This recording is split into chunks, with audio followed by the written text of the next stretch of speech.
வணக்கம். நம்ம எல்லாருமே வாழ்க்கையில ஒரு மாறாத, அசைக்க முடியாத அமைதியை தேடிட்டு இருக்கோம் இல்லையா? அப்படிப்பட்ட ஒரு அமைதியை அடைய ஒரு பழமையான, ஆனா இன்னிக்கும் ரொம்ப பொருத்தமான ஒரு போதனையத்தான் நம்ம பார்க்க போறோம். வாங்க, இந்த பயணத்தை ஒண்ணா ஆரம்பிக்கலாம். இப்போ நான் கேட்க போற விஷயத்த கொஞ்சம் யோசிச்சு பாருங்களேன். நாம தேடுற அந்த நித்தியமான சந்தோஷம் வெளியே எங்கேயோ நாம தேடி கண்டுபிடிக்க வேண்டிய ஒரு விஷயம் இல்ல. அதுக்கு பதிலா அது ஏற்கனவே நமக்குள்ள இருக்கு. நாம அது வெளிக்கொணர மட்டும் செஞ்சா போதும்னு சொன்னா எப்படி இருக்கும்? ஆச்சரியமா இருக்குல்ல? இதுக்கான பதில் ஒன்னும் ரொம்ப சிக்கலான தத்துவமெல்லாம் கிடையாது. ரொம்ப சிம்பிள். சொல்லப்போனா ஒரே ஒரு வார்த்தையில அடங்கிய ஒரு சக்தி வாய்ந்த கட்டளை தான் அது. அது என்னன்னு பார்க்கலாமா? அந்த ஒற்றை அறிவுறுத்தல் இதுதான். நீங்கி இரு. அட, நீங்கி இருனா என்ன? ரொம்ப சிம்பிள். எது நித்தியமானதோ, அதாவது அந்த இறை சக்தி, அதை தவிர மத்த எல்லா விஷயங்கள்ல இருந்தும் உங்க மனச விலக்கி வைக்கிறது. அப்படி செஞ்சா என்ன ஆகும்?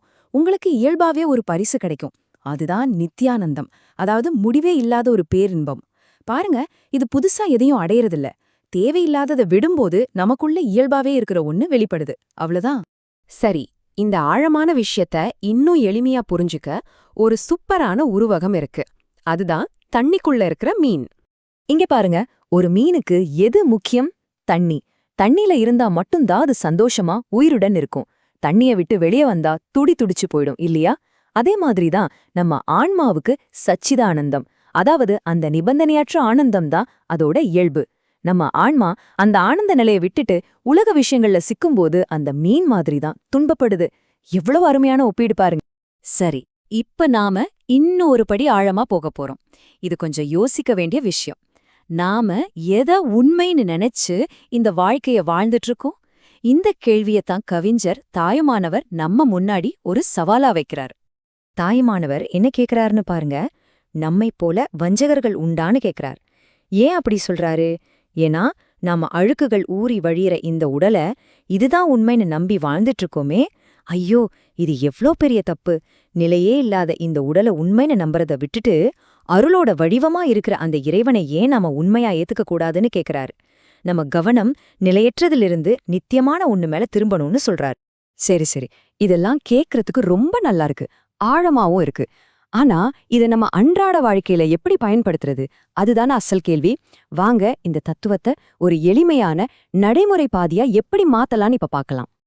ஆக, மொத்தமா சொன்னா இந்த பேரின்பத்துக்கான பாதையில 3 படிகள் தான். படி, உங்க வாழ்க்கையில எது நிரந்தரம் இல்ல, எது மாறிக்கிட்டே இருக்குன்னு முதல்ல சரியா புரிஞ்சுக்கோங்க.